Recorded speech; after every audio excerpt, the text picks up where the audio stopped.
mas extremamente espiritual, né? Extremamente espiritual. E esse lugar que a gente está aqui, irmão, é um lugar maravilhoso, onde no ministério de Jesus, logo, eu creio que no início do ministério de Jesus, houve algo tremendo aqui. Isso aqui marcou e é uma nova era espiritual na vida daqueles que criam em Jesus. O tanque de Betesda, ele tem, da sua totalização, 5.000 metros quadrados. E a Bíblia fala de 4 alpendres. A gente está vendo aqui o alpendre do meio e mais 2 em cada lateral, 5 alpendres, né? 2 em cada lateral, totalizando 5 alpendres.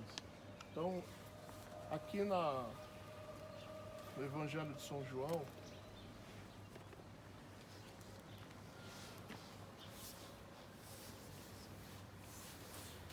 capítulo de número 5, eu vou ler para os irmãos.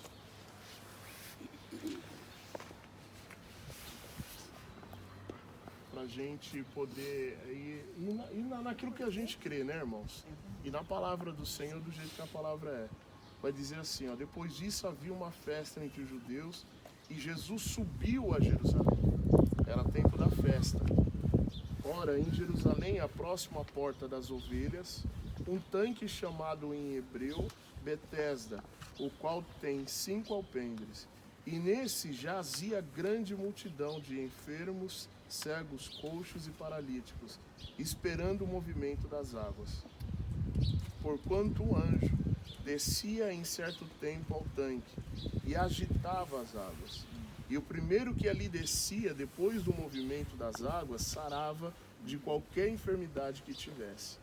Em algumas Bíblias, esse anjo, quando fala do anjo que agitava as águas, está entre conchetes. Os irmãos já perceberam, não sei se alguém já teve Bíblia assim, né? Em algumas Bíblias está em conchetes. Os irmãos nós que é pastor, a gente tem muita Bíblia, né? Tudo que é Bíblia a gente tem. Então, se os irmãos pesquisarem no volume de Bíblia que você tem, você vai ver que isso está em conchetes. Por que está em conchetes?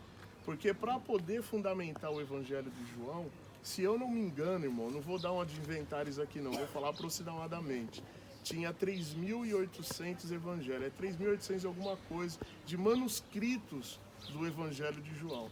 Porque o Evangelho de João, ele foi escrito num momento onde João já estava muito velho, onde já havia todos os outros evangelhos anteriores haviam já sido escritos, e agora existiam pessoas que escreviam o Evangelho dizendo que andou com Jesus ou segundo a sua própria concepção.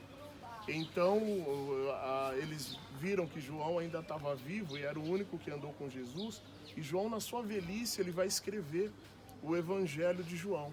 Então, o Evangelho de João, ele é único, ele é bem particular, ele é bem íntimo, porque João, na sua velhice, ele traz lá da sua mente, né? A mente do idoso parece que ela é mais proativa para lembranças, né? O idoso consegue se lembrar de coisas de quando era garoto, né? Esquece das coisas presentes, se lembra daquilo que está lá atrás. E João fazia isso, ele falava com muita intimidade. Então, para fazer a junção do Evangelho de João, foi uma junção de muitos manuscritos. Então, a palavra anjo, talvez, ela não é bem fundamentada nessa parte do Evangelho. Aí, o que acontecia aqui, irmãos? Nós temos aqui, no tanque, 5.000 metros quadrados de tanque. Na época do Império Romano, os romanos, quando entraram em Jerusalém, eles colocaram altares e estátuas para os seus deuses. E aí, cada lugar que os romanos passavam, eles tinham seus altares, eles tinham seus lugares de adoração aos deuses romanos. E aqui, nesse local, do outro lado desse tanque, foi feito um altar para um deus chamado Asclepto. Asclepto era um deus romano chamado Deus da cura.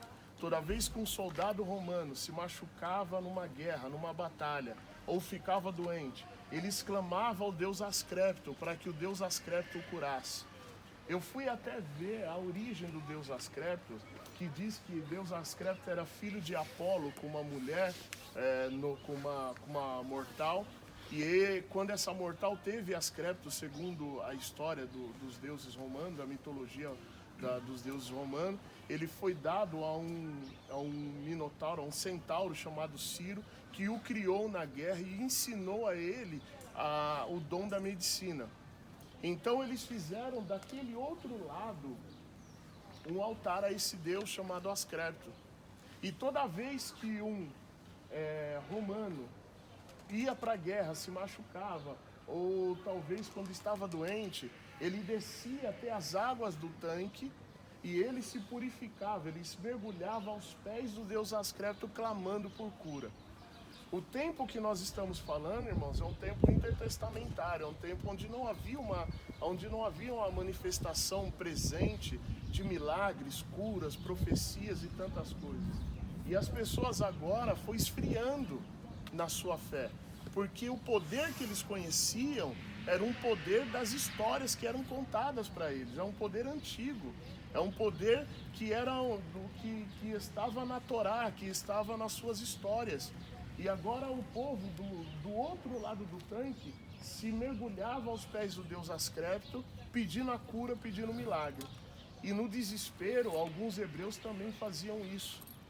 Mas a história conta que na época de uma festa aqui em Jerusalém, eu falei para os irmãos ontem, Flávio José fala que juntava 2,5 milhões de pessoas aqui nessa cidade, aqui dentro. E a cidade era menor ainda, né, Rondinelli?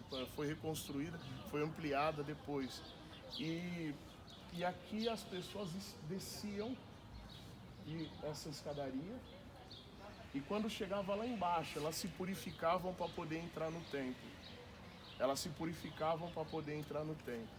E muitas pessoas assim faziam esse trajeto todos os anos. Mas a história diz que teve um dia, irmãos, que as comportas foram abertas, que abriu uma vez por ano. Nós vamos descer lá, depois nós vamos ver. As águas começaram a correr aqui. E estava havendo sacrifício no templo. E no tempo do sacrifício, as pessoas queriam ficar o mais próximo do altar possível, para que quando o animal fosse perfurado, o sangue que espirrava do animal caísse sobre ele, e ele pudesse ser curado, ele pudesse ser abençoado e purificado. E depois ali o sacerdote lavava as suas mãos com o sangue do animal na pia da preposição. E isso descia naqueles canais de água que há em Jerusalém e decorria aqui. E quando aquele sangue desceu e se misturou na água que havia aqui, a primeira pessoa que desceu, sendo ela enferma, ela saiu curada. E aí agora começa a todo ano haver o movimento das águas. Quando fala do movimento das águas, porque a água está movimentada, ela está em águas correntes. E as pessoas esperavam o sacrifício para poder descer. Então o que aconteceu aqui? Aqui começou a juntar milhões e milhões de enfermos. Isso aqui começou a juntar muita gente enferma aqui. E as pessoas ficavam naquelas escadarias ali.